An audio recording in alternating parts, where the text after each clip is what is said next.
Muito bem, senhoritas, senhoritos, jovens, senhores, senhoras, iniciamos finalmente. O Google Meet disse que está gravando. Nós estamos no PPGCJ, Programa de Pós-Graduação em Ciência Jurídica da Universidade Federal da Paraíba. Eu sou Luciano Nascimento e esse é o módulo Mundos dos Direitos Humanos do Mundo. Muito bem. Esse módulo ele tem 3 eixos de ideias estruturais, digamos assim. Primeiro deles, uma metodologia empregada. Segundo deles, uma grade de conteúdos programáticos pela qual, por essa grade, passaremos aqui, espero assim que se dê. E, finalmente, um processo de avaliação.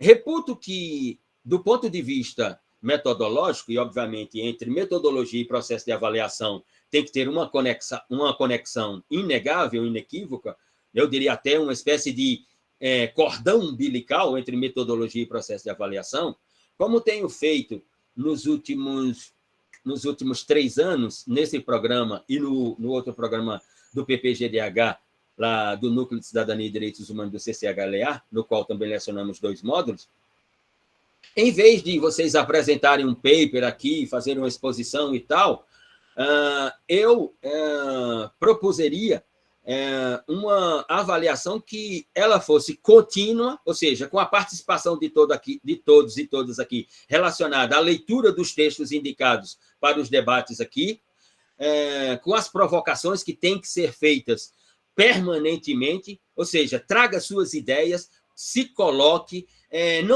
não parta da ideia, minha pergunta não tem sentido, minha pergunta é insignificante, não. Parta da ideia de que você tem uma pergunta.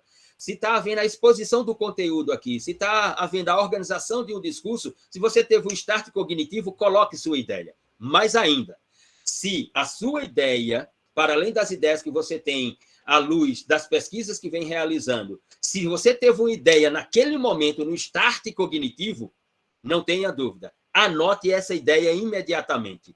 Não fique com aquele pensamento de que eu tive uma ideia, vou debater com o Luciano aqui, quando for à noite eu vou fazer algumas anotações. Assim como as ideias chegam, elas vão embora. E quando elas vão embora, para elas voltarem, requer de você um esforço cognitivo, reflexivo, extraordinário, que muitas vezes o sucesso não é alcançado. Então, tem aí sempre, se você é tecnológico, né, como Valéria Fernanda, então tem aí o seu iPad, o seu tablet, o seu smartphone da Apple 13 Pro, ou sei mais lá o quê. Ou então, se você não tem aí um papel e uma caneta, quando tiver o start cognitivo, meta a caneta no papel e anote, porque não há garantia alguma que à noite você vai se lembrar da ideia que você teve aqui à tarde. Não há garantia alguma. Seu cérebro não vai lhe garantir isso. Então, anote quando tiver o start. Então, a ideia de avaliação contínua é a produção de debate aqui entre todos nós, as provocações, as interrogações, as inquietações, as manifestações. É por causa do modo difuso e modo focado. Muito bem, Valéria. E uma proposta final que é, ao final desse módulo aqui, ao chegarmos ao final de toda aquela grade de conteúdos, vocês terem um tempo que será convencionado à luz da realidade de vocês, das complexidades que vos assolam, para a apresentação de um texto que funcionará em forma de capítulo para ir para dentro de um livro que será o livro desse módulo. Né? Por exemplo, nós já publicamos um livro desse módulo aqui, já temos uma publicação desse módulo. Agora, no final de janeiro, começo de fevereiro, vai sair uma segunda publicação também desse módulo, como sairá uma outra do módulo sobre direito econômico. A do módulo direito econômico também sairá em janeiro, que foram as 2 oportunidades que lecionamos no primeiro semestre de 2021.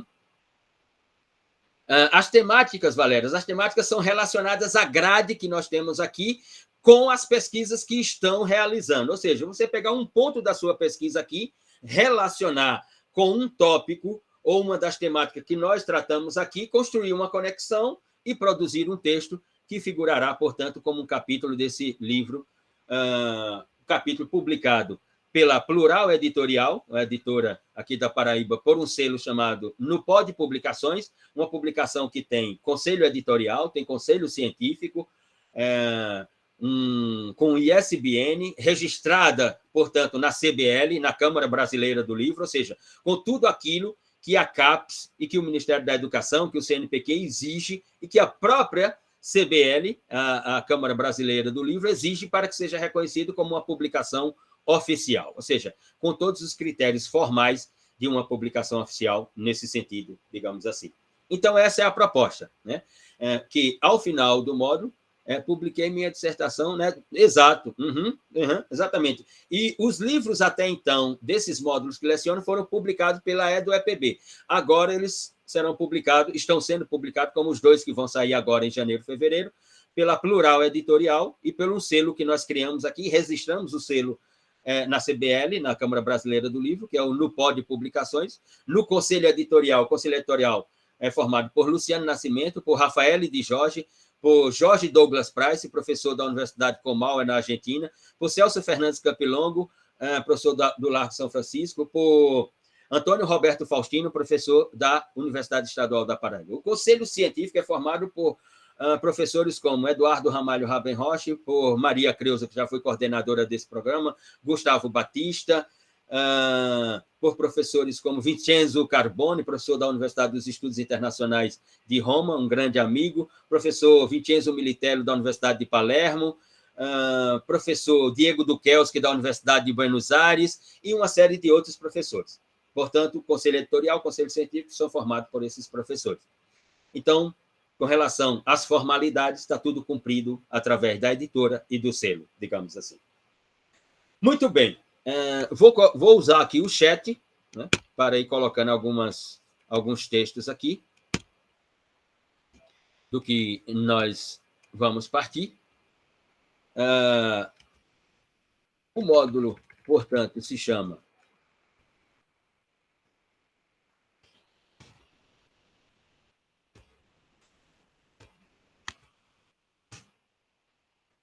Mundos dos Direitos Humanos do Mundo, em homenagem a Rafael de Jorge, fundamentalmente em função de sua obra de 2010, ou de uma das obras publicadas no ano de 2010, denominada de I Mundi della Società del Mundo, Os Mundos da Sociedade do Mundo, melhor dizendo, na obra na qual Rafael de Jorge traz uma reunião de mundos para jogar dentro de um mundo chamado Sociedade do Mundo. Ou seja, naquele livro ele trata de temáticas políticas, temáticas econômicas, temáticas sociológicas, temáticas jurídicas, temáticas teológicas, enfim, uma série de mundos que Rafael de Jorge chamou de os mundos da sociedade do mundo. Então, aqui nós vamos tratar de uma série de espaços do saber e do conhecimento em um mundo chamado direitos humanos.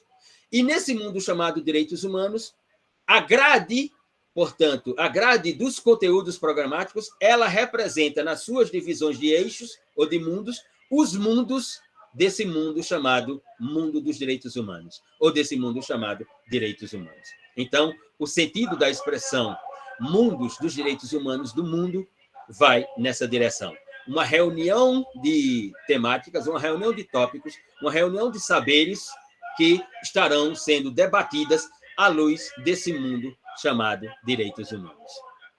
É nesse sentido.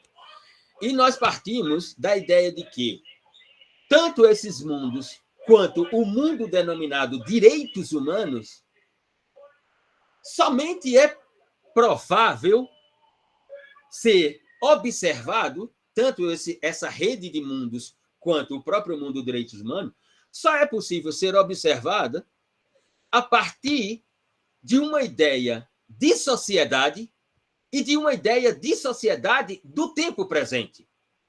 E essa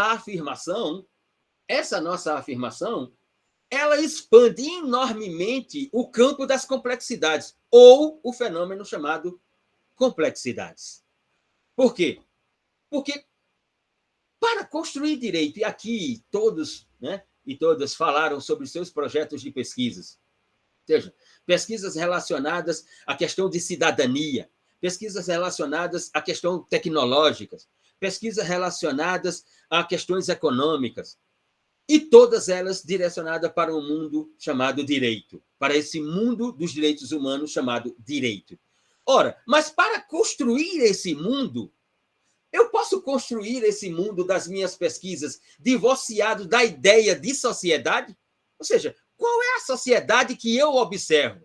Qual é o modelo de sociedade no qual nós estamos inseridos? E, mais ainda, o que é que eu observo no presente? Quais são as observações que nós conseguimos construir no presente? Né? E aqui nós passaremos, por exemplo, né? Sairemos, melhor diremos, ou partiremos, por exemplo, de uma interrogação ou de uma indagação que construiu a sociedade moderna e construiu toda a ilustração da sociedade moderna, a indagação kantiana, lá no seu livro Fundamentação da Metafísica dos Costumes, como o que é o direito? O que é o direito penal? O que é o processo penal? Ou o que é a sociedade? O que é a sociedade moderna? E aí Kant vai responder pela filosofia dos valores. A sociedade moderna é essa reunião de valores da modernidade e tal, que Habermas vai chamar de a moldura dos valores da sociedade moderna, para uma interrogação que ela está dentro da metodologia empregada nesse módulo. Não nos perguntarmos o que é a sociedade, não nos perguntarmos o que é o direito, o que é a política, o que é a religião, o que é a economia, o que são os direitos humanos, mas nos perguntarmos como é possível. Como é possível essa sociedade? Como é possível o direito dessa sociedade? Como é possível um sistema internacional de direitos humanos? Como é possível a economia do capitalismo tecnológico? Como é possível tudo isso? O direito é só um simulacro de uma unidade, até ele dizer que não é isso, diz Mateus aqui. Como é possível essa sociedade, essa política, esse direito, como é possível, ao assistirmos, como assistimos essa semana, numa reportagem e vídeo colocado pela Folha de São Paulo, de uma autuação policial, em que esse policial algema um homem negro a uma moto e o arrasta por uma via pública, e ao levar esse autuado em flagrância delituosa a uma juíza, na audiência de custódia, a juíza prolata a seguinte decisão: não observei ilegalidade alguma na autuação policial e, portanto, converto a flagrância delituosa em prisão preventiva. Como isso é possível? Não nos perguntar o que é isso, porque o que é isso nós sabemos o que é. Mas nos perguntar como isso é possível no século XXI? Como isso é possível por um agente do Estado que, só para fazer uma provocação, e aqui vai para você, Gerardo, e já lhe dou o lugar de fala, como diz meu amigo Jorge Eduardo Douglas Price, professor da Universidade de Comahue, na Argentina, como diz na sua teoria, Luciano, em matéria de direitos humanos, quando nós nos voltamos para a ilusão funcional das garantias ou da garantia de direitos humanos, Luciano, o primeiro no sistema ou no subsistema do sistema social, Luciano, chamado direito, a garantir ou negar os direitos humanos é exatamente o policial, Luciano. Não é o delegado de polícia, não é o promotor de justiça, não é o juiz, é a autuação policial, seja ela ostensiva, seja ela denominada de investigação científica pela polícia judiciária, Luciano. Então, como é possível, no século XXI, nesse modelo de sociedade, assistirmos a uma cena como aquela e o Estado juiz afirmar categoricamente, taxativamente, de que não há ilegalidade alguma ali? Ou seja, de que não há nem sequer um abuso de autoridade na autuação da flagrância delituosa. Como isso é possível, Gerardo? Somos muito primitivos, né, professor? Somos primatas, né? Primatas. O que aconteceu foi assim, eu não compreendo. E o pior, para mim, o pior foi a decisão da juíza. Isso é fora de série o que está acontecendo, né? Eu realmente, para mim, foi um absurdo, mas quer saber? Não vai dar em nada, justamente porque somos primitivos. Essa ideia do Estado juiz, né? Porque vamos aqui, Valéria, fico imaginando ela procurando os artigos da lei para exato, para construir aquilo que, digamos assim, os teóricos, né, a partir de Hegel e de tantos outros, vão chamar de causalidade. Vamos construir aqui a causalidade, né? Que quando vamos para o direito penal, os penalistas chamam de nexo de causalidade e tal. Digamos que a autuação policial, que, pelo que eu li, o autuado diz que não estava com os tóxicos, que não estava distribuindo, que não configuraria o tráfico ilícito de entorpecente, etc. Mas vamos aqui conjecturar, levantar a hipótese inversa, de que realmente a autuação policial é uma flagrância delituosa inegável, porque, digamos que o autuado estava com a substância entorpecente, de que estava no modus operandi de tráfico, etc. e tal.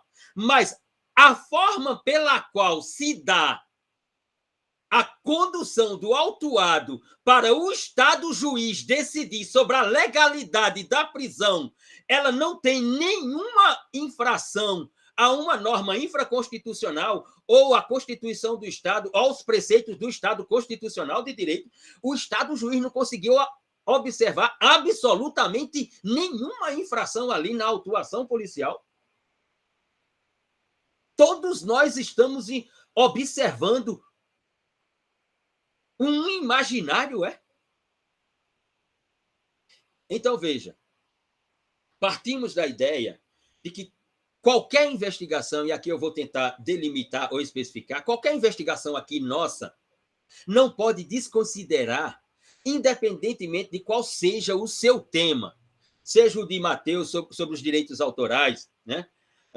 Seja o de Gerardo sobre os direitos humanos, seja o de Valéria sobre a questão da monetização das plataformas ou da monetização no que se refere aos dados que o Estado tem, da monetização dos dados estatais ou da plataforma, seja no âmbito internacional ou nacional, independente dessas construções, nós não podemos ignorar nas nossas pesquisas qual é o modelo de sociedade que nós estamos observando.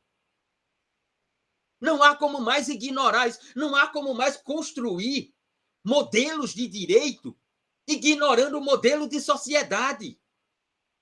Isso não existe mais. Ora, eu fiquei aqui, isso já faz algumas semanas, pronto, para você, Valéria, dessa área de tecnologia, eu fiquei aqui, assim como o Gerardo, tentando levantar uma série de interrogações a partir de um procedimento reflexivo, porque pediram para eu gravar, eu tenho uma coluna lá na CBN, pediram para eu gravar uma série sobre TI e TICs. Em 8 programas, 8 colunas para a CBN. Aí fui gravar, né? E aí fui levantar dados sobre, por exemplo, as plataformas, né? Essas plataformas de entrega, né? De entrega, seja elas de comida, seja elas de produtos outros, enfim, as mais diversas que nós temos aí. E aí fui ler pesquisas de diversos investigadores sobre qual é o pensamento desses entregadores por delivery, seja de comida ou de outros produtos, etc. E me deparei com pesquisas da UERJ, me deparei com pesquisas da Unicamp, me deparei com pesquisas... Quem mais, meu Deus? Foram umas 3 universidades e institutos que entrevistaram esses entregadores por aplicativo. Sabe qual é a resposta desses jovens que estão com 25 anos, 28 anos, 30 anos? Eles dizem assim: não, eu prefiro ser um entregador por aplicativo do que ter um emprego formal, fazendo 8 horas, não sei o que lá, porque aqui eu não tenho o meu patrão, aqui eu faço o meu horário. Mas aí, em seguida, o investigador pergunta: sim, mas você trabalha quantas horas? Eu trabalho no mínimo 12 horas. Sim, mas aí, quais os direitos que você tem em relação à plataforma que você faz as entregas ou ao restaurante, por exemplo, né? Tal que aqui em Campina Grande tem uma grife de um restaurante aí, uma grife que tem uma unidade aí em João Pessoa, que se você passa aqui, em frente a esse restaurante hoje, é um oceano de motos todos os dias. Aí esses entregadores, eles não têm direito trabalhista algum, direito previdenciário algum, mas eles dizem, não, eu quero estar aqui, porque São eu não tenho... os empreendedores de si mesmos, né? Exato, sabe? Precarizados. E aí eu fico pensando, sim, mas quando esse rapaz... Porque ele vai ficar nessa função muito tempo. Quando ele tiver 45 anos, quando ele tiver 50 anos, quando ele tiver 55 anos, ele ainda vai ter energias para trabalhar 12 horas em cima de uma moto? Ou quando ele tiver um acidente, porque a qualquer momento isso pode acontecer no trânsito, na forma como eles guiam para entregar o maior número de viagens possível e voltar e tal, não sei o que lá. E como é que se pensa dessa... Como é possível esse pensamento? Né? Ou seja, então, em que modelo de sociedade nós ainda estamos? Deixa eu ir aqui para o chat. Acho que, deixa eu olhar se a primeira foi Rafaela, Matheus, depois Valéria, sim, Valéria já tinha, Rafaela.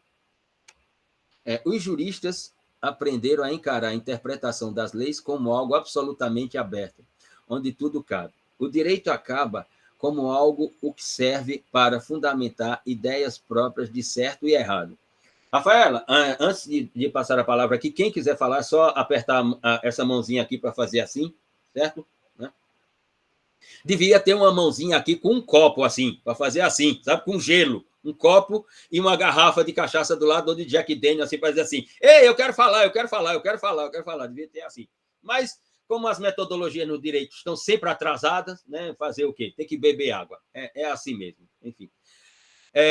Rafaela, os juristas aprenderam a encarar a interpretação das leis como algo absolutamente aberto, onde tudo cabe, o direito acaba como algo o que serve para fundamentar ideias. No campo do direito, Rafaela, e aqui para a metodologia que nós empregaremos, a questão dos fundamentos,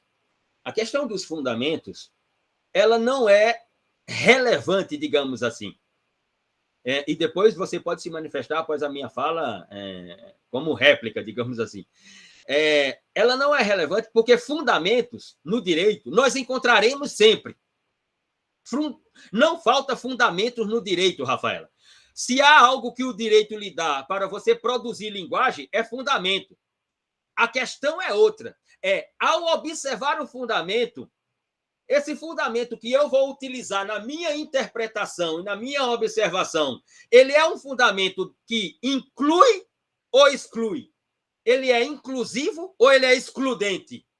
Qual é a natureza desse fundamento? Quando ele ingressa na argumentação jurídica e que ele se torna a verdade do direito ou a realidade do direito, esse fundamento ele constrói uma política jurídica de realidade do direito excludente ou inclusiva? Aí é que tem o sentido na nossa interpretação.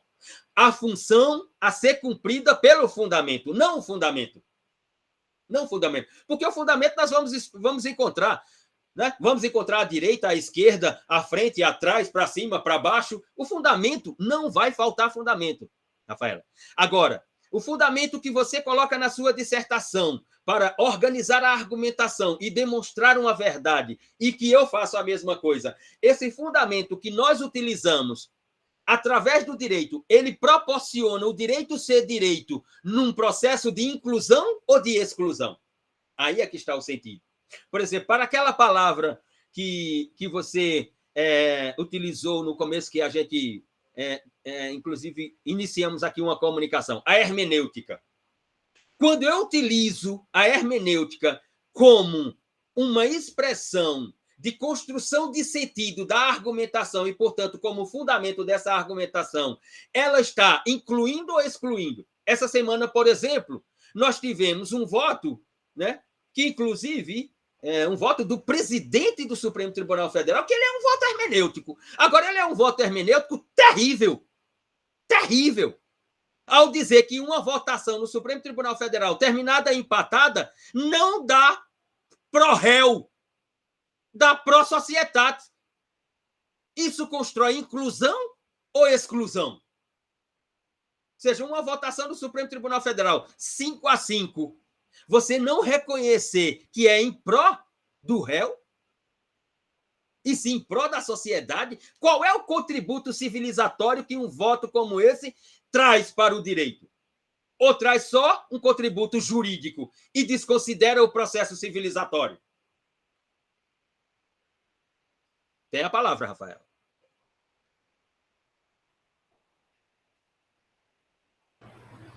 Eu concordo com o senhor, realmente, porque, de fato, o que interessa é se essa decisão ela é inclusiva ou exclusiva, né? Sim. Se abarca realmente a ideia central de direitos humanos, ou se é algo meramente para abarcar uma ideia própria, né? Aquela que foi o que o senhor estava falando da decisão da juíza. Exato. Sabe por que eu falo isso, Rafaela, quando você utilizar a palavra fundamento? Por causa de um momento. E olha, aí né, alguns podem dizer assim: eita, Luciano, essa é uma das, digamos assim, uma das argumentações na ordem do discurso da teoria dos sistemas, inclusão, exclusão, centro-periferia. Mas eu não falo isso apenas por causa dessa abordagem sistêmica ou de teoria dos sistemas. Eu falo isso por causa de um momento histórico, né, que, como eu me referi, a questão do fundamento ela é periférica, digamos assim. Porque fundamento nós vamos encontrar. Precisamos observar o fundamento encontrado, ou aquilo que eu chamo de o fundamento apropriado para uma aplicação direta, o que eu chamo de metodologia da apropriação de fundamentos para a aplicação direta.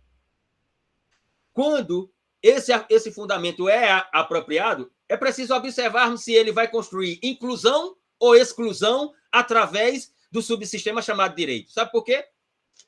Porque por causa desse momento histórico aqui da sociologia brasileira e da sociologia política brasileira. E depois passo a palavra a Valéria, Maria Isabel e os demais que levantaram a mão. Em 22 de março de 1879, Tobias Barreto era deputado na província do Recife pela cidade de Escada. E aí apareceu um requerimento na Assembleia, no Recife, de uma senhorita que havia escrito para 2 universidades, uma na Suíça e outra nos Estados Unidos, porque ela queria fazer medicina. E ela foi aceita nas 2 universidades, na Suíça e nos Estados Unidos. Então, ela fez um requerimento à Assembleia da província, pedindo recursos para ir frequentar esses cursos. E Tobias Barreto trava um debate com o deputado Malaquias. E olhe, Tobias Barreto era do Partido Liberal. Então não venha dizer isso é coisa de comunista, isso é coisa de não sei o quê, essa linguagem ridícula, superficial e de uma pobreza cognitiva assustadora. Eu vou ler porque é ipsiliter, para eu ser fiel ao texto de Tobias Barreto. O início desta aventura deu-se com o que eu chamo de educação da mulher, proferida no meu discurso de 22 de março de 1879, na Assembleia Provincial, enquanto deputado estadual pelo Partido Liberal. Versava sobre a defesa do projeto 61/79, que propunha um auxílio a ser dado pelo governo da província para que uma jovem pudesse estudar medicina nos Estados Unidos ou na Suíça, em ambos os lugares aceita. No polo diametral a mim, oposto, portanto, né, estava o deputado Malaquias Antônio Gonçalves. O contorno desta contenda, que tem início em 1879, mas só vai concluir em 1861, indica o seguinte reconhecimento da dimensão social da relação desigual entre homens e mulheres, diz Tobias Barreto. Vamos lá. O deputado Malaquias advogava que a mulher estaria condenada por natureza à incapacidade e ao atraso mental. Diz Tobias Barreto, olha o texto, Olha o texto de Tobias Barreto no final do século XIX. Seria um pecado imperdoável contra o santo espírito do progresso de um crime lesa civilização, da lesa ciência, o de ficar aqui nessa assembleia decidido, barbaramente decidido e assentado pelos anais da casa, que a mulher não tem capacidade para os mistérios científicos, para os mistérios que demandam uma alta cultura intelectual. O deputado Malaquias pretendia demonstrar a inferioridade da mulher e atestar sua incapacidade ou sua dependência perpétua em relação ao homem. Digo eu, a mulher tem tantas ou mais capacidades cognitivas e linguísticas que o homem. Essa não é uma questão de gênero. Essa é uma questão unicamente de produção cognitiva intelectual. Fundamentos há em todas as partes, Rafaela. A questão é qual fundamento que eu vou me apropriar para aplicá-lo diretamente à minha pesquisa para construir uma realidade para o direito. Divorciado do modelo de sociedade? Penso que não. Divorciado do presente que eu observo nessa sociedade e nas relações sociais? Penso que não. É nesse sentido. Penso que é Maria Isabel e depois Valéria. Na verdade, é Valéria primeiro. Ah, Valéria primeiro, então? E depois Isabel. Não, eu estava até digitando aqui. O que eu ia comentar só é que a gente vive um paradoxo já faz um tempo também de representatividade, né? O povo confia muito mais em quem eles não votaram, né? Aí vem um ativismo judicial de quem efetivamente eles votaram e ainda fica desconfiado depois que vota e não lembra depois, porque aí vem a fada da amnésia, né? Depois das eleições, né? Vem uma fadinha da amnésia. E aí eu acredito que o direito também ele segue uma teoria que eu gostei muito de ter tido a oportunidade de conhecer, que foi de Nicoleles, grande brasileiro. Miguel Nicoleles. A lógica paraconsistente, né? Que, na verdade, o direito ele não segue a lógica clássica, não segue a ideia clássica de certo e errado, feio, bonito. Ele nunca foi, ele sempre foi muito mais complexo porque ele envolve as relações humanas. Então, a lógica paraconsistente, na verdade, ele envolve o princípio da contradição, né? Que é justamente uma negação e uma afirmação, elas podem ser ambas verdadeiras, e isso é genial para a matemática, né? Isso foi revolucionário também no sentido do estudo da lógica. E aí eu dei essa viajada agora, até cheguei a digitar aqui no bate-papo, porque justamente eu acredito que tem muito disso, assim, qual é a lógica disso? No início da fala do professor, quando ele estava comentando sobre o caso da juíza, né, até da sentença, eu fiquei imaginando também sobre o que foi quando surgiu o meu insight na época, quando eu estava fazendo o projeto, né, o projeto para a tese, que o meu insight foi, peraí, por que o Estado, por que o poder público tem Instagram, por que o poder público tem YouTube, quem é que está fazendo esses vídeos super bem feitos? Quem é que faz essa locução, essa narração? Quem é que está fazendo tudo isso? Quem é que fez o roteiro? Isso é caro. A gente está na era da produção de conteúdo. Eu vou até dar o enter, porque estava pronto o que eu ia comentar, certo? A gente está na era da produção de conteúdo, né? A gente está na era da produção de conteúdo informacional, então conteúdo vale. Então, como é que o Estado promove tanta coisa interessante de forma extremamente gratuita, mas gasta para aquilo? Né? E aí eu cheguei a ver o orçamento de publicidade, não é muito claro, né? Só diz publicidade, acabou.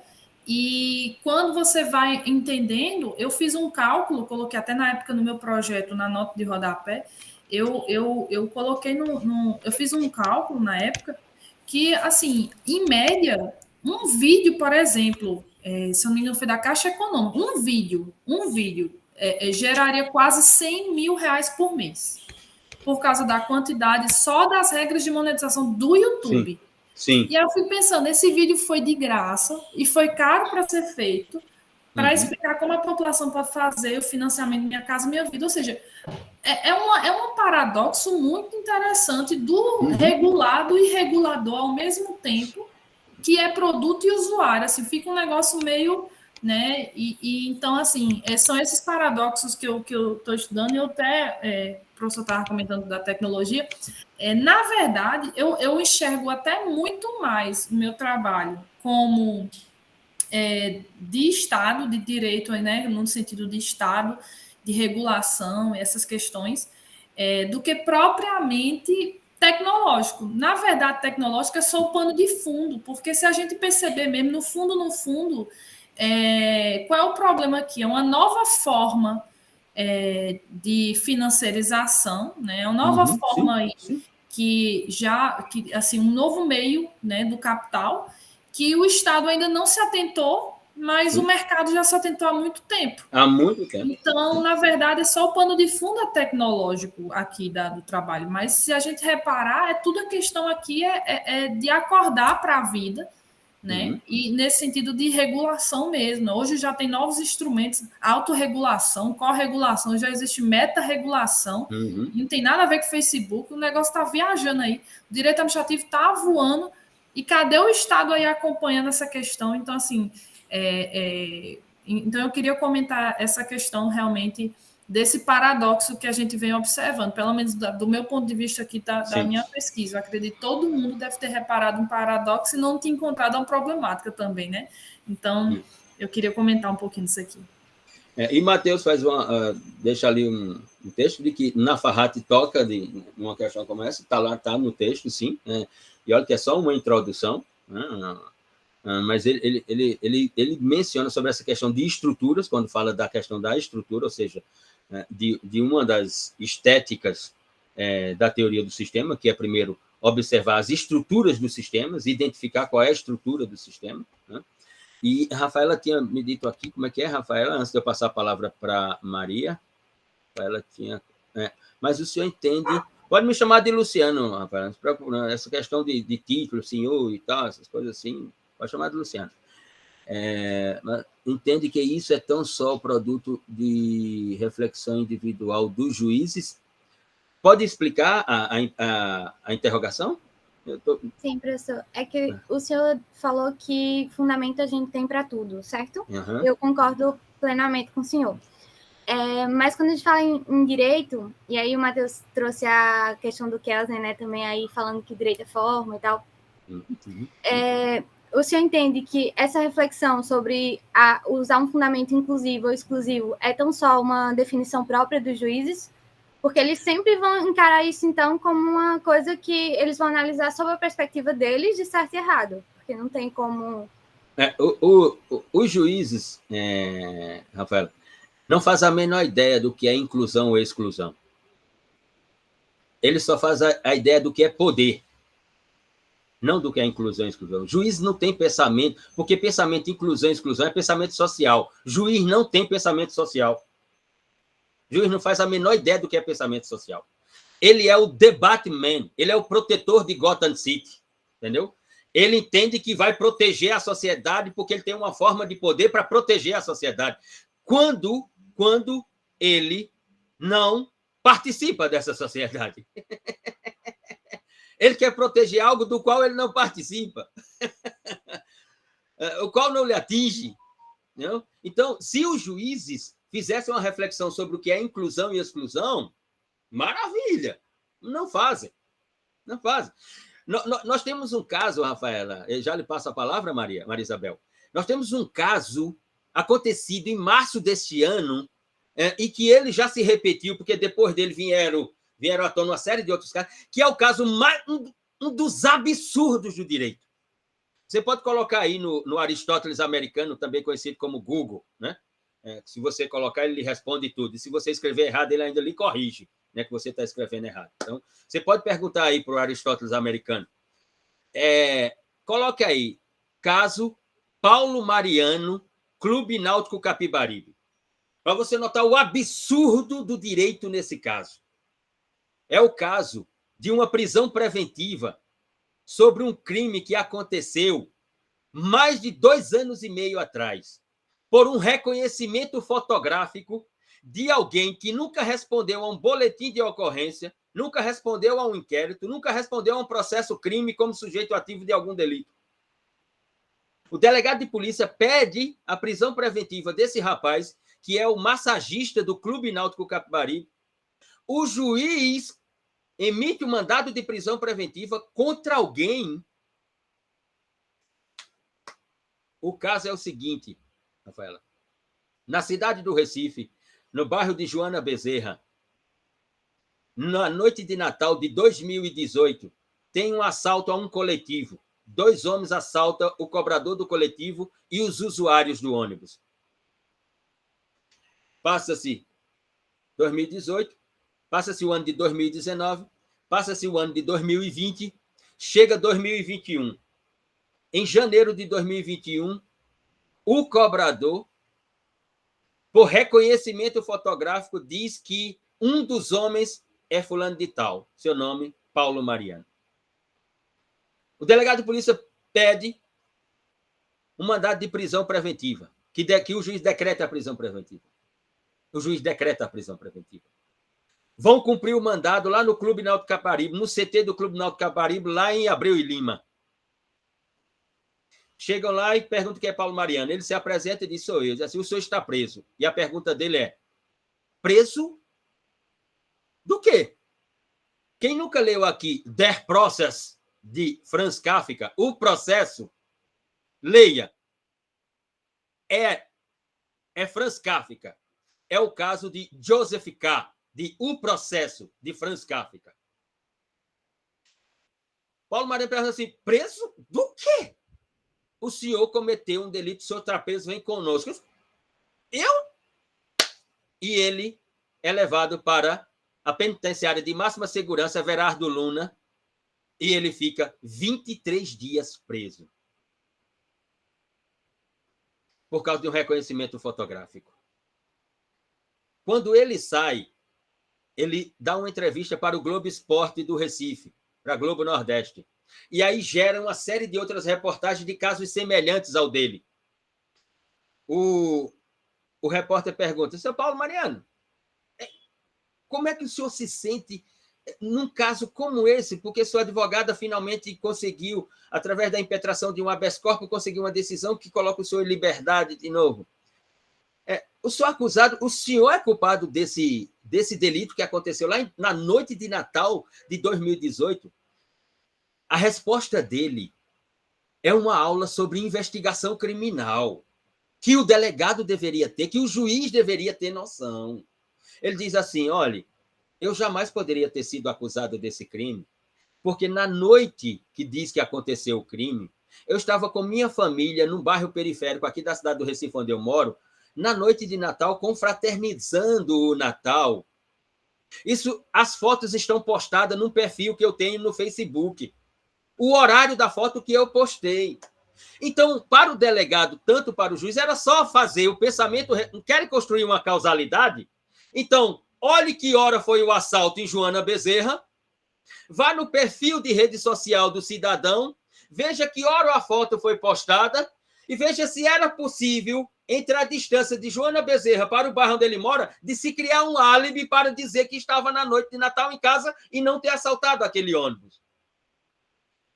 O delegado não levantou a hipótese de que esse que foi reconhecido, esse camarada foi reconhecido, ele tem um perfil em rede social. O juiz não levantou essa hipótese. Ele tem um perfil em rede social para a gente olhar na noite de Natal se tem alguma postagem dele. E esse cidadão ficou 23 dias numa penitenciária de máxima segurança.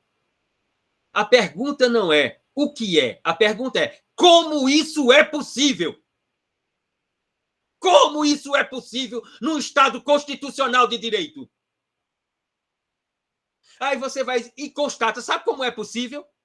E aí, novamente, eu fui pesquisar. E aí encontrei pesquisas da Universidade Federal do Rio de Janeiro.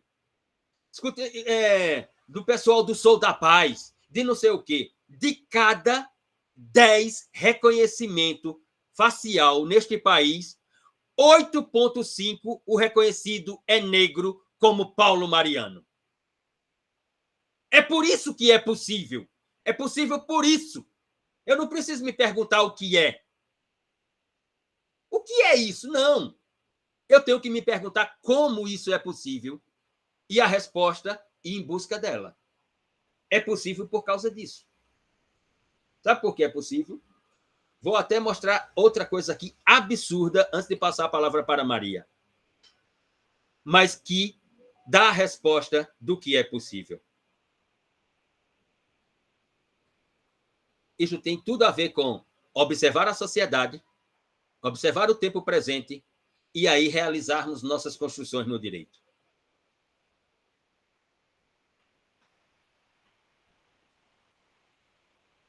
Vou pegar isto aqui. Isto aqui é o tempo presente e é a sociedade na qual nós estamos em cursos.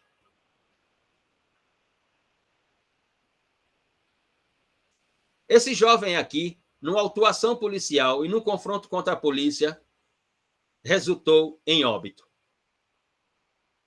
Numa rede social, os comentários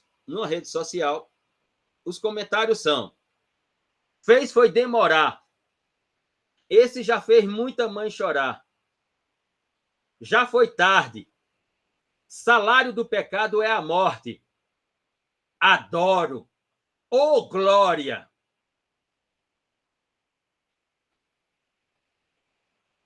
Esse outro jovem, numa autuação policial, no confronto contra a polícia, resultou em óbito.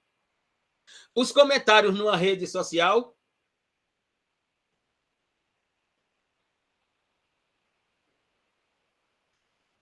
meus sentimentos ao pai desse jovem que, mesmo coberto de amor e carinho pela família, preferiu se envolver com más amizades. Tão novo e bonito, que Deus conforte os familiares. Tão bonito e jovem, se envolveu com o crime. Que Deus conforte o coração da mãe e de toda a família dele.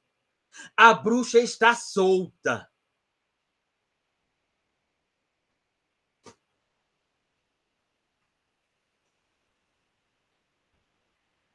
Fundamentos e observador. Quem é o observador e o que encontrar de fundamentos para construir o saber, o conhecimento e, no nosso caso aqui, construir o direito. Então, qual sociedade nós estamos observando que está aí? O que é que eu observo no tempo presente? O que é que o presente me dá? Porque não adianta construirmos, e não adianta mais mesmo, construirmos teorias que elas não consigam observar o presente. Porque não há fuga do presente. Não há plano de fuga do presente. A nossa prisão, o nosso cárcere é o presente. Não adianta querer construir teorias para o futuro se ela não corresponde ao presente. É nesse sentido que nos referimos. Por isso que eu disse lá no início, né? Não venha buscar saber e conhecimento aqui. Você não vai encontrar.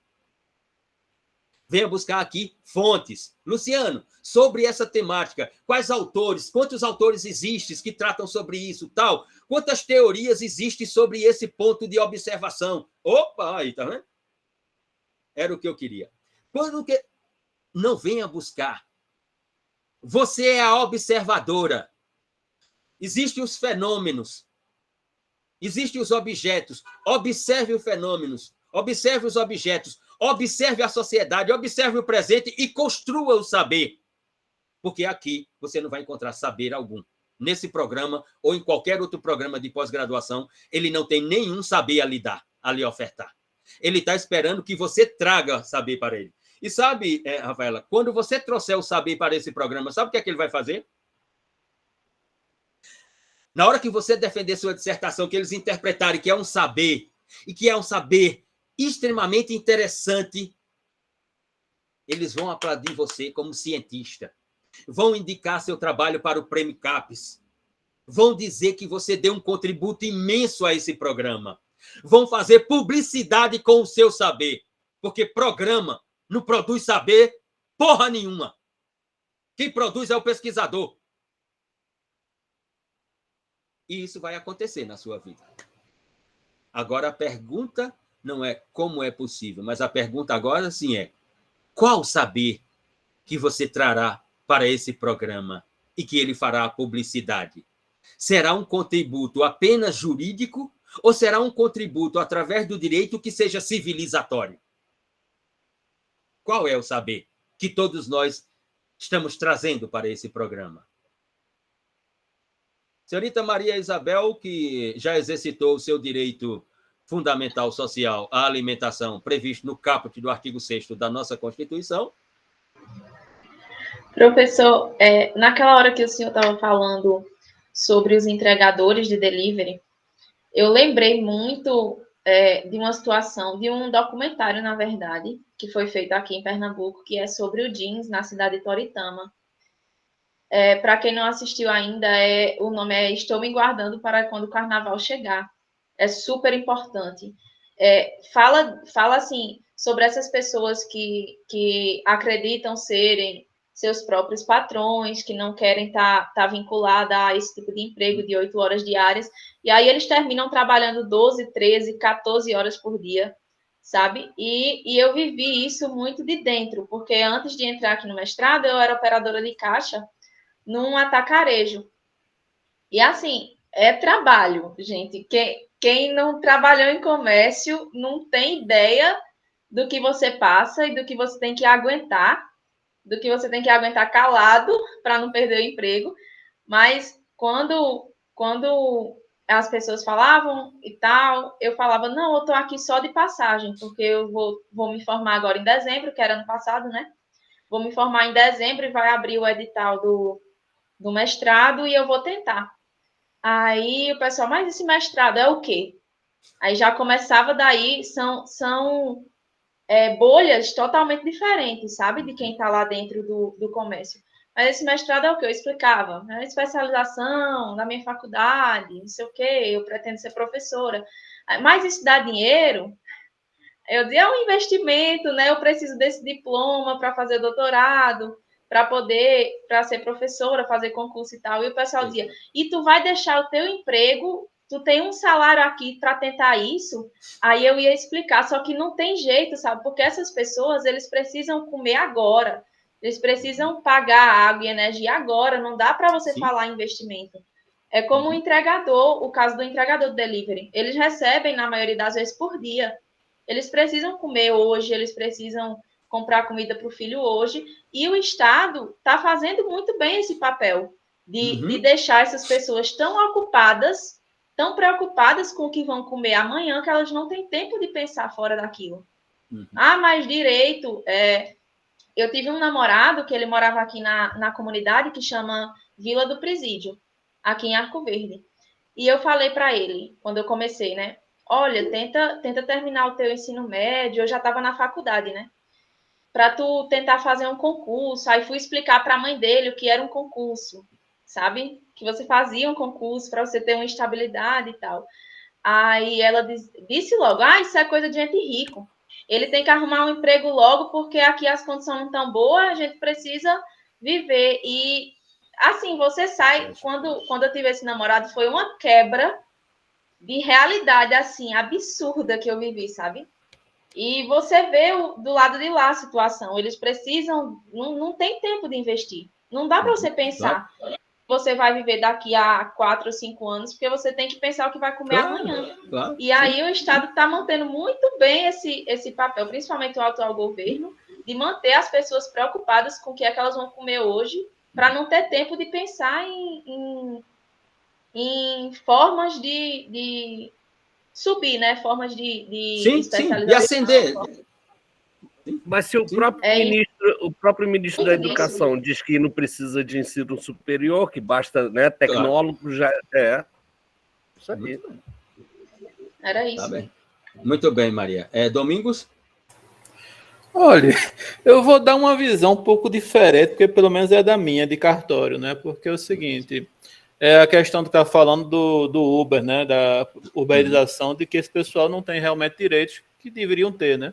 Só que acontece o seguinte, quando você começa a entregar direitos a esse pessoal, isso gera um custo ao empregador. Eu falo da minha parte como delegatário de cartório.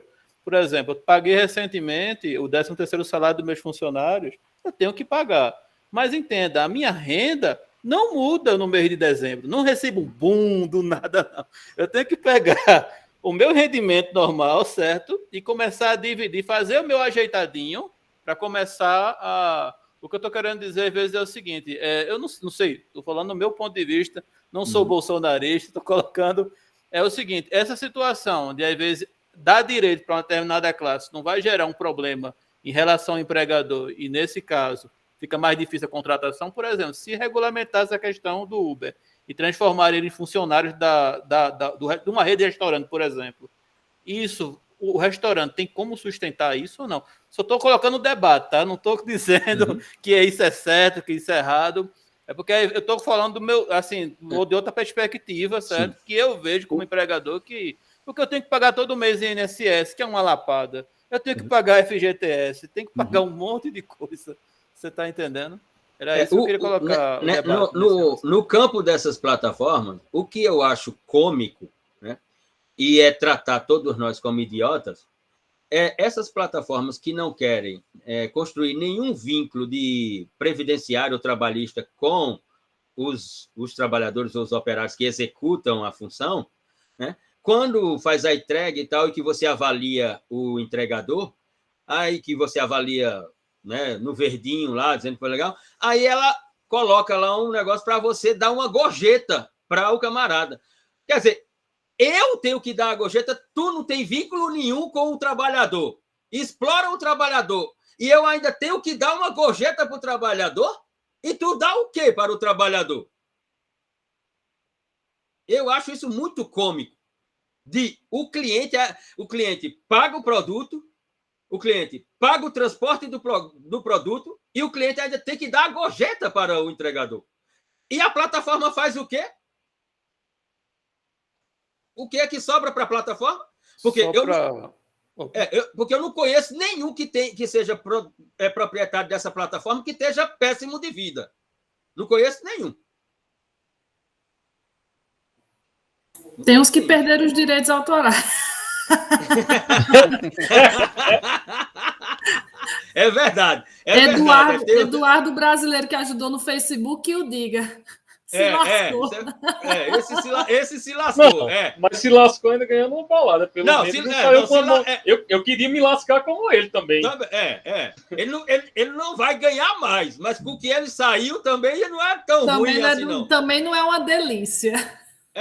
Também não é uma delícia, mas sem dúvida. Matheus. Justamente sobre essa questão do Uber e essas plataformas todas, a gente tem que pagar tudo e mais um pouco, né? Só um relatozinho rápido. Eu, no mês passado, fazer um concurso, buscando a tel da estabilidade, que a gente sabe que não existe mais em canto nenhum, né? Mas fazer um concurso lá no Ceará, porque a gente tá atirando para todo lado agora, né? Então, fui fazer concurso professor lá na Urca, nessa lado lá do Crato. E aí eu fiquei num hotel, lá estava tudo lotado, porque tinha prova, tudo, fiquei num hotel meio distante da cidade, como se fosse quase um hotel fazenda, mas ainda assim não era uma coisa tão distante. Mas fiquei nesse hotel, e aí precisava chamar um Uber às 9 horas da manhã para ir para o local da prova, fazer a prova, tudo certinho. Tentei chamar, isso era umas 8h30, 8h40, comecei a tentar chamar o Uber, e sempre chamando e eles cancelando. E cancelando, já tinha chamado uns 7 e nada. O único que foi, que eu consegui pegar o Uber, né, e chegar na hora da prova, só foi porque eu mandei uma mensagem no chat dizendo, olha, se você vier, 6 outros já cancelaram. Se você vier, eu lhe pago o dobro. De gorjeta, o dobro. E aí, ele veio, né? Lógico, não ia perder essa possibilidade. E lá no Uber, eu comecei a puxar conversa com ele. E ele disse, olha, no lugar que você está, a gente não vai. Porque não compensa hoje, com a gasolina, né, chegar e levar você para o centro. Porque no caminho, no percurso, até chegar no lugar que você vai, que é na universidade, eu não pego mais outras corridas. Então, não compensa. Só compensa se eu for assim. E o Uber não me dá nenhum tipo de garantia de que eu vou, se for nesse lugar, eu vou ter uma vantagem. Também não dá nenhuma restrição. Então, a plataforma coloca um encargo em mim, que sou consumidor, de ter que oferecer algo que vai não só além do que eu deveria pagar, né? Mas que é quase uma condição para eu usufruir do próprio serviço. Né? Então, Veja, sobre isso que Matheus... Mas isso é recorrente agora. O Uber está cancelando tudinho. Agora, veja, justamente por causa do preço combustível. Agora não, veja. O absurdo, sim, pode ficar à vontade, professor. Agora veja, eu também já passei por isso. Aqui no apartamento da minha mãe, para levá-la no médico, ela tem consulta e tal, às vezes estou sem o carro e vou levar minha mãe no médico, chamo o Uber. Aí o primeiro cancela, o segundo cancela, o terceiro cancela. Se eu chamar o Uber e depois de alguns minutos eu cancelar, eu tenho que pagar uma taxa. Agora, o camarada que está vindo, ele não é só motorista do Uber, ele é motorista também do 99, do InDriver, de não sei o que lá, e vão vindo viagens. Quando ele está vindo me buscar, que ele nota que tem uma viagem mais interessante, ele cancela a minha e vai na outra direção. E aí eu fico como? Quer dizer, as plataformas querem o que ela chama de mercado livre, mas isso não é mercado livre, meu querido. Isso é mercado da libertinagem. Isso não é liberdade, isso é libertinagem. Porque quando eu chamar um motorista por aplicativo, se passar tantos minutos e ele cancelar, eu deveria receber um crédito para a próxima corrida. Não, e eu nem comentei isso. Se você chamar uma pessoa e o cara demorar para cancelar a corrida, né? Se ele cancelar, ele é quem paga. Mas se eu cancelar, eu que pago a taxa. Nesse dia eu paguei ainda 2 taxas, porque ele chamava para poder lucrar um pouco, né? Ainda ficavam lá deixando você no chá de cadeira por 5 minutos, para poder você ter que cancelar e ainda eles ganharem metade da corrida. Uhum. Então eu tive que pagar ainda metade das corridas em função disso. Muito bem. Toda essa situação de precarização, que é a precarização de algo que é para facilitar a vida da gente, né? Valéria? Tem um trecho no livro de Jean Tirole, que ele vai falar, economia do bem comum, né? Tem uma parte que ele vai falar dessa economia digital e ele fala assim que, na verdade, a gente vive numa era também... Por que eles cresceram tanto, as plataformas? Porque vive sobre a questão da economia da atenção, né? Então, isso me lembrou muito essa questão. Você, olha, quem aparecer, quem pagar mais, né? Quem der mais atenção, quem ficar mais tempo no digital, é a sua presença que está pagando pelo serviço, na verdade. A nossa presença digital. É por isso que é difícil competir com as plataformas e elas cresceram de forma exorbitante e exponencialmente. Por quê?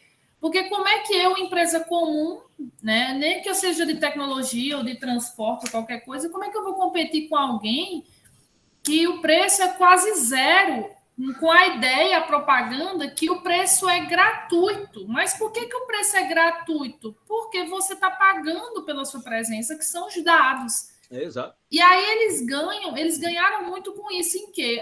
Foi realmente genial e a gente não percebeu. Eles investiram em neurociência, psicologia cognitiva, né? Estatística, redes neurais, programação, design. E aí o que fizeram? Investiram nisso de forma pesada e eles praticamente programaram a nossa mente. Eles programaram para a gente precisar ver aquela notificação, aquela zoadinha da notificação, aquele pop-up, né? Aquele anúncio que aparece, os anunciantes. Então, é a nossa presença que está pagando pelo serviço. Então, como é que a gente comum vai conseguir competir com preços tão reduzidos a ponto de serem quase zero, quase não são zero, né? Então, é esse modelo de negócio que a gente precisa se atentar, porque é concorrência desleal, é monopólio, é um tipo novo de truste, de cartel. Que diabo é isso? Então, a gente tem que tentar entender e saber competir com eles de forma pau a pau, no mesmo nível, porque eles já estão engolindo e a tendência é a gente não conseguir mais nem regular. Eles são muito poderosos hoje. Eles não são... Engraçado, tem uma parte até que Thomas Piketty, ele vai falar, por exemplo, também, ele diz assim, no Capital, né, do século XXI, ele fala que também essas plataformas, ele vai falar assim, que elas... Elas vão falar assim, não, as plataformas vão falar oi, ó, meu amor, não, tá? O professor Fê que me chamou bem na hora, o time não foi muito Mas se falasse, aí sim a concorrência era desleal, viu? Aí a concorrência é desleal. Se disserem oi, meu amor, e realmente... Porque isso aí quem fala é aquele carro que fica em frente à sua casa no dia do... Né? Que o namorado manda para ficar... Olha a pessoinha aqui, ó. A pessoinha aqui do lado. E aí, Thomas Piketty, no Capital do século XXI, ele vai falar o seguinte, que como é que a gente vai regular essas plataformas e elas não são mais de tecnologia? Na verdade, não está mais correto a gente dizer que elas são de tecnologia. Elas não são, meu amigo. Hoje, grandes empresas de carro, grandes empresas por exemplo, de locadoras de... Pô, velho, a Netflix é uma locadora de filmes, mas que não tem locadora de filmes. Sim. Tipo assim, a Uber é um local de aluguel, como se fosse aluguel de carro, uma transportadora, mas não tem lugar para botar carro. Então, na verdade, qual foi a genialidade? Foi ligar. Ela foi só um intermediário, né? Ela ligou proprietários a usuários, né? Olha, só para ilustrar aquela sua primeira manifestação, Valéria, eu assisti uma reportagem sobre o iFood, uma entrevista na sede do iFood, e na sede do iFood, tem uma moto com aquele isopor, com o negócio do iFood de entregador. Mas o iFood, a única moto que o iFood tem é aquela que tem na sede do iFood. É a única que ela tem. iFood não tem moto, pô. iFood não tem nada daquilo, pô. Vem aqui, vem. E aí isso me lembra muito um conceito que saiu no London Times em 1944, que eu li a respeito, que dizia assim: o conceito de computador, na realidade, gente, não é a máquina nem nada. Não, computador, o conceito dele, a ideia é o quê? É cálculo. E é o quê? O serviço de forma mais prática, o serviço facilitado, mais cômodo do ser humano, diminuir o esforço humano. Sim. E até, inclusive, ocasionou até protestos na época por trabalhadores, na época das tecelagens, esse artigo, porque veio substituir os seres humanos. O que está acontecendo agora? Essa ideia também que vem substituir os seres humanos. Não! Toda vida o que vem atualizar é o quê? Substituir o esforço humano. Então, na verdade, a questão mecânica, repetitiva, fácil, boba, está sendo substituída para ficar o quê? O que é raciocínio, o que é criativo, o que depende realmente do ser humano. Mas aí o que acontece? Para onde vai esse excedente? Cadê? Então, é uma discussão assim bem Exatamente. Porque, se não tiver mais alguém, podemos continuar. Porque, veja, não há como, e aqui é outro ponto, esses levantamentos que nós estamos fazendo aqui, isso vou debater com vocês mais profundamente à frente, não são problemas. Não são problemas. São complexidades. Porque são produtos ou produções do sistema da sociedade, do sistema do direito, do sistema da economia, do sistema da arte, do sistema da religião, do sistema da ciência. Então, nós não podemos tratar essas fenomenologias como problemas. Não são problemas. Elas são complexidades. E aí observar se essas complexidades, né? E aqui, mais à frente, vocês poderão identificar isso perfeitamente, né? O meu, digamos assim, momentâneo afastamento do pensamento do professor Niklas Luhmann, quando ele diz que é função dos sistemas reduzir essas complexidades, né? Nós interpretamos, eu, Luciano Nascimento, interpretamos que não é possível reduzir essas complexidades. É provável organizar essas complexidades, mas não reduzi-las, né?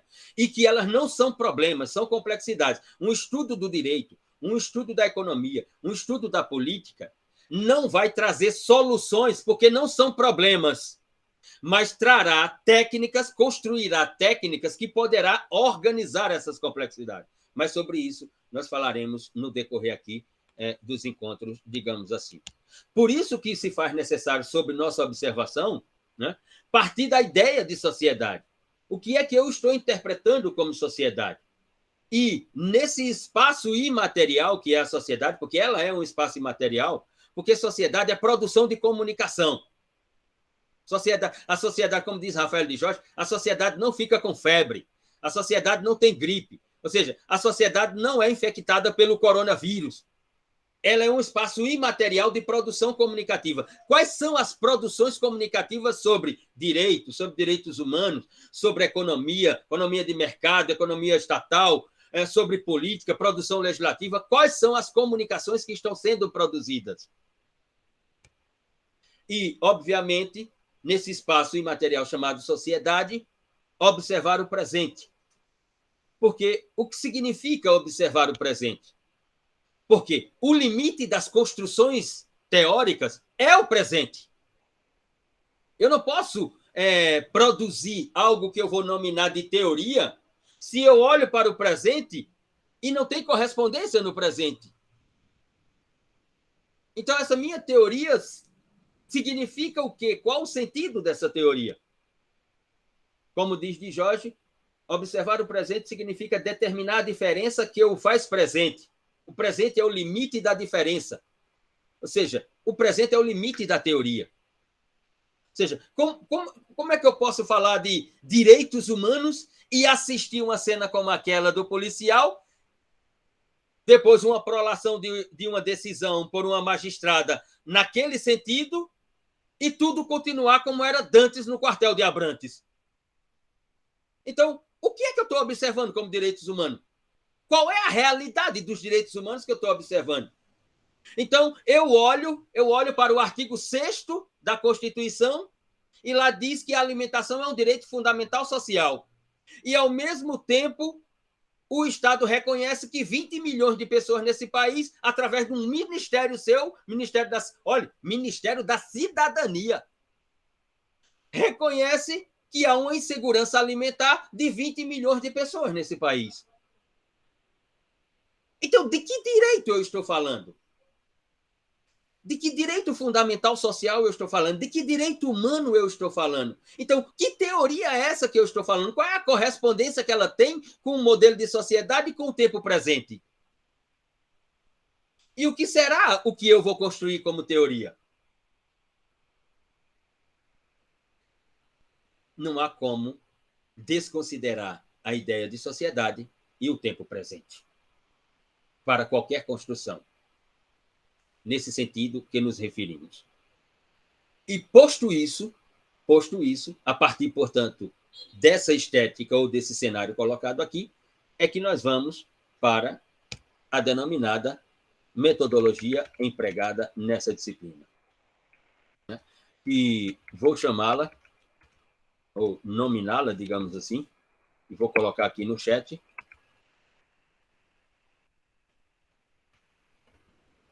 com essas descrições.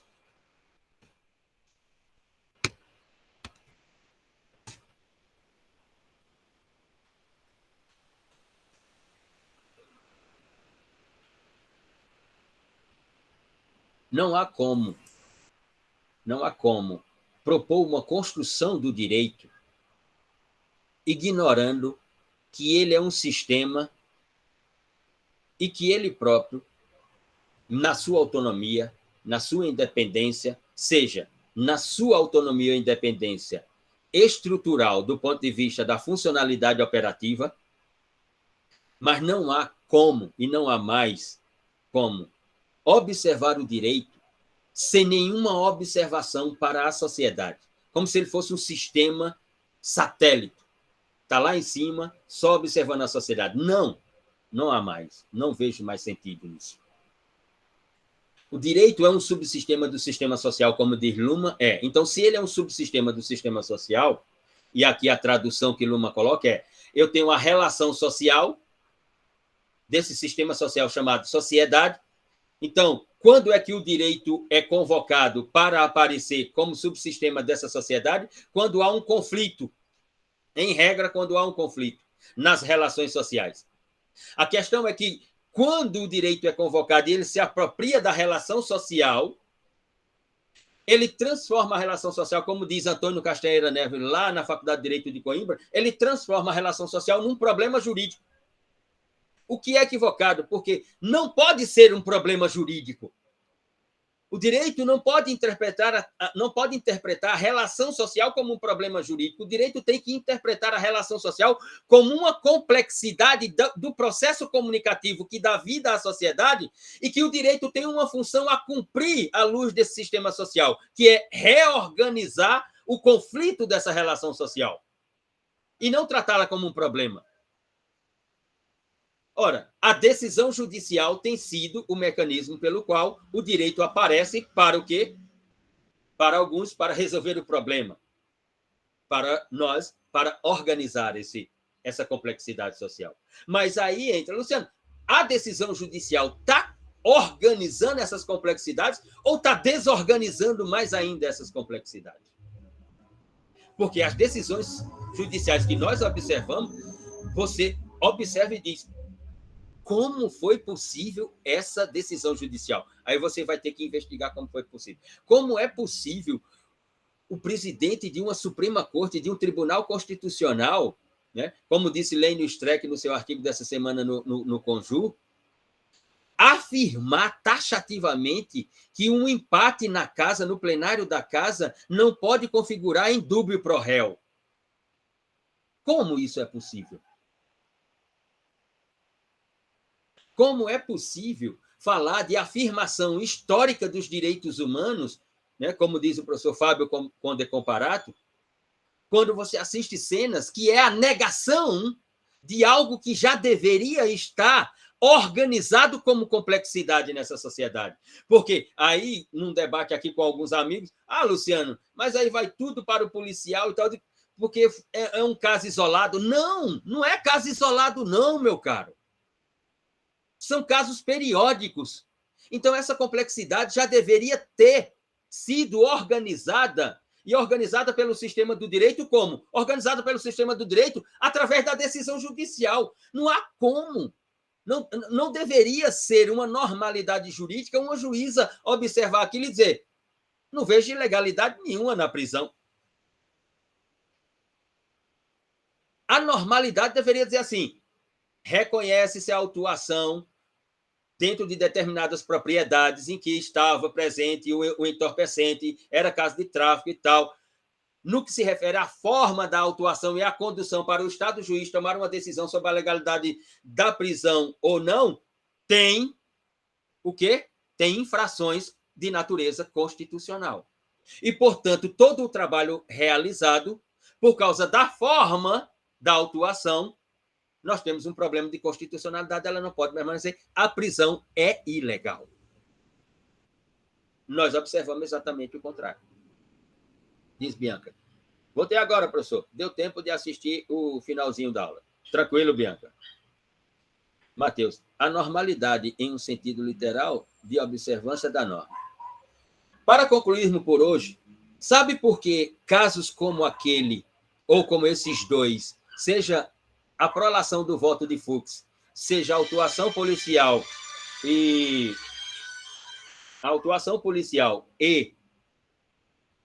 a decisão da juíza na audiência de custódia são possíveis? Vou traduzi-la com a frase de Nicholas Luhmann. Abre aspas. Só o direito pode dizer o que é direito. Ponto. Só o direito pode dizer o que não é direito. Ponto. Fecha aspas. Se só o direito pode dizer o que não é direito, e só o direito pode dizer o que é direito, então, quando o direito diz o que é direito, é direito. Quando ele diz o que não é direito, não é direito.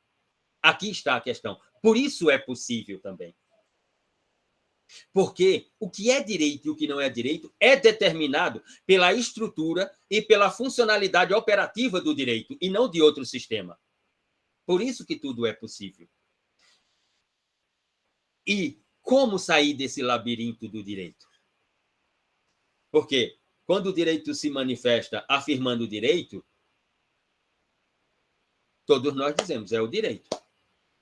Quando o direito se manifesta por outra estética, e nós dizemos, mas isso é direito? É direito, porque o direito está dizendo que é direito. Mesmo nós estando aqui como observadores, dizendo assim, não tem nenhuma questão aqui a ser analisada para reconhecer isso como direito, o direito já observou e já analisou e já reconheceu como direito. Essa é a complexidade que temos que observar. E a teoria que vamos construir não tem plano para escapar dessa observação, dessa complexidade. Diga, Matheus. Essa é a possibilidade. Não, eu coloquei no chat. Oi. Sim. Não, desculpa. Agora que eu li, Matheus, agora que eu li. Como você diz, essa é a impossibilidade. Essa é a impossibilidade da sociedade moderna? Exato. Sabe por quê? Sabe por quê? Essa é, como diz Nafarrate no seu texto, sabe por quê? E como escreveu de Jorge lá em 2010, no seu livro Imundi della Società del Mundo, sabe por que essa é a impossibilidade da sociedade moderna? Porque as promessas que a sociedade moderna nos fez foram todas promessas formais e não promessas materiais. E todas as promessas formais que ela nos fez, ela cumpriu. Ela nos deu uma Constituição, ela reconheceu os direitos fundamentais individuais nessa Constituição, ela reconheceu os direitos fundamentais sociais nessa Constituição, ela reconheceu tudo, mas apenas do plano formal e não material. E o direito que nós assistimos ainda, porque quando a juíza, numa audiência de custódia, prolata uma decisão daquela, ela está no mundo da formalidade do direito e não no mundo da realidade material que o direito deveria reconhecer como sua realidade. Porque as realidades... Veja, mais uma vez, o direito não trata com realidades sociológicas, culturais e históricas. O direito trata com realidades jurídicas. A grande problemática, e se é que é uma problemática a ser observada, é como nós abriremos o direito para as realidades materiais, para elas serem reconhecidas como realidades jurídicas. Quando isso vai acontecer?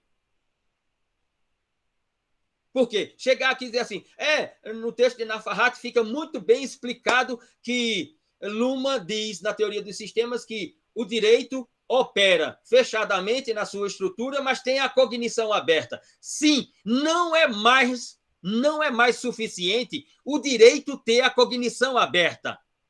Agora deve-se exigir do direito, para além de uma cognição aberta, a apropriação direta de realidades materiais jogadas dentro do direito.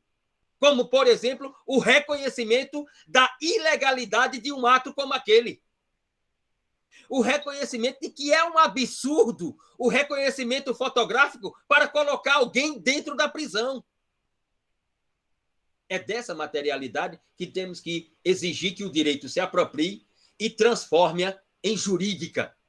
Porque não adianta apenas observar as realidades materiais. Elas têm que ser transformadas em jurídicas. Como faremos isso? Meus queridos. É para isso que vocês estão aqui. Porque não espere de mim que vá lhe dizer como realizar isso. Aí, minha querida, aí pode contratar um psiquiatra e preparar o Pix para gastar com ele. Entendeu? Porque de mim não vai ser. Diga, Matheus. Então, nesse caso, paradoxalmente, a gente poderia dizer que o direito sai de uma perspectiva de transformador para sobreviver como um transformado, e aí depois ele recuperaria essa condição de transformador? Me parece que essa é uma perspectiva. Essa pode ser uma perspectiva. Essa pode ser observada como uma perspectiva. Porque a ideia de que o direito é, digamos assim, um fenômeno de transformação, me parece que não. Já caiu por terra. Mas até que ponto nós teríamos isso como uma condição temporária e estratégica do próprio sistema, do subsistema do direito, para se manter?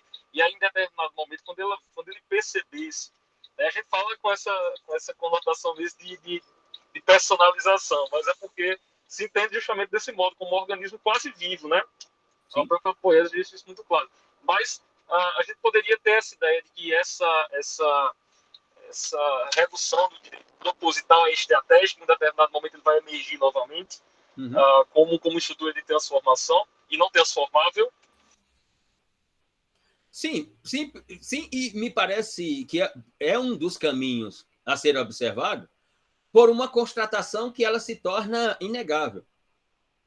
Para além do direito, não tem nenhuma outra alternativa.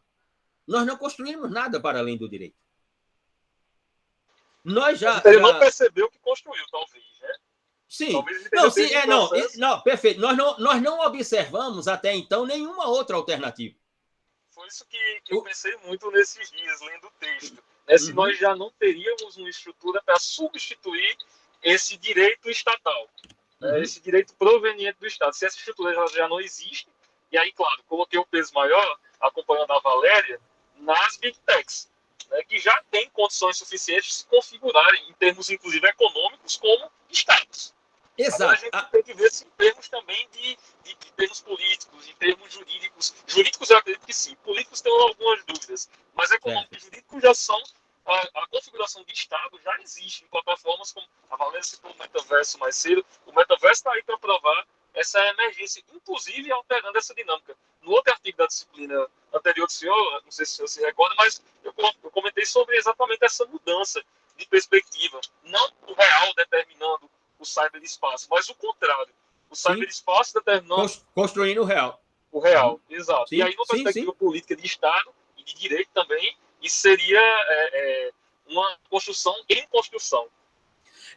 Veja, a colocação que você faz, assim como a que Valéria fez, se nós chegarmos ao ponto de observação de um declínio, uma decadência ou um esgotamento paradigmático da instituição fenomênica abstrata chamada Estado e, portanto, de uma produção estatal do direito, e voltarmos às observações para essa outra realidade, digamos assim, para esse mundo tecnológico, e pelo que se produz nesse mundo tecnológico de realidade, nós temos que nos perguntar qual é o compromisso civilizatório que essa nova realidade tem e um compromisso civilizatório de inclusão.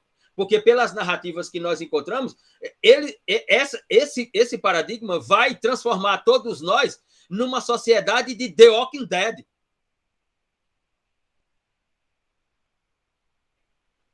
É esse o futuro? É esse o futuro que o presente está nos informando? Na leitura do presente? Não tem escapatória?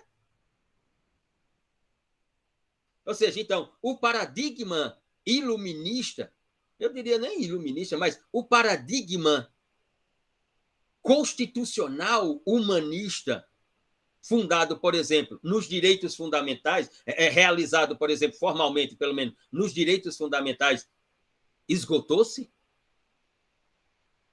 E se esgotou-se, qual é o preço civilizatório a pagar? Se nós chegarmos a dizer assim, não há mais sentido em falar em direitos fundamentais sociais nessa sociedade, nem em direitos fundamentais individuais. Qual é o preço civilizatório que iremos pagar? Se chegarmos à conclusão de que esse é um paradigma esgotado.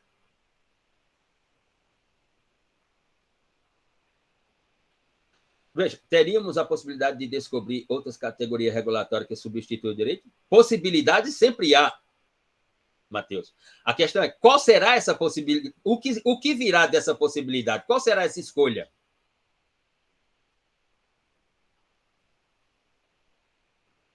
À vontade. Professor, eu andei, antes inclusive de preparar o projeto da tese, andei fazendo mais velho, que nos termos de uso das plataformas, nós teríamos um híbrido de direito com alguma outra coisa. Né? Elas não reconhecem exatamente direitos, mas elas reconhecem definitivamente algo. E aí eu coloco nessa indagação que eu fiz se não seria essa uma dessas muitas possibilidades existentes que a gente já está vendo acontecendo. Né? Esses termos de uso que se configuram como se fossem leis e se comportam também reconhecendo prerrogativas que não são direitos, mas se aproximam. Sim, sim. Sim, é uma possibilidade, sem dúvida alguma. É uma possibilidade. Não deixe de observar assim. nem me nego a observar assim, digamos. Muito bem, pessoal.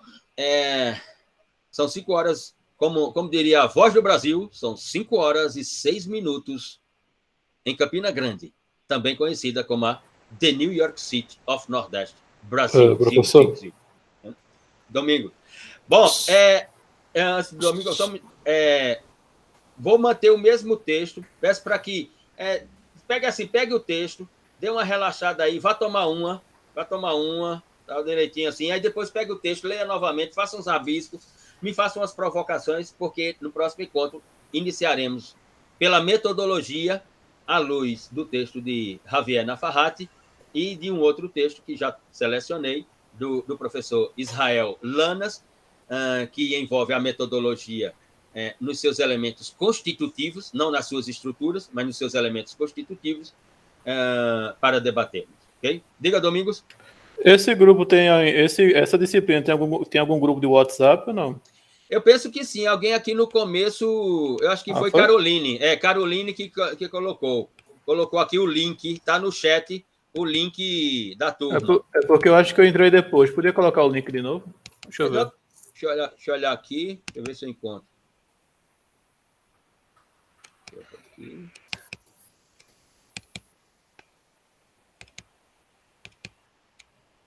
Aqui, Caroline colocou aqui. Deixa eu olhar aqui.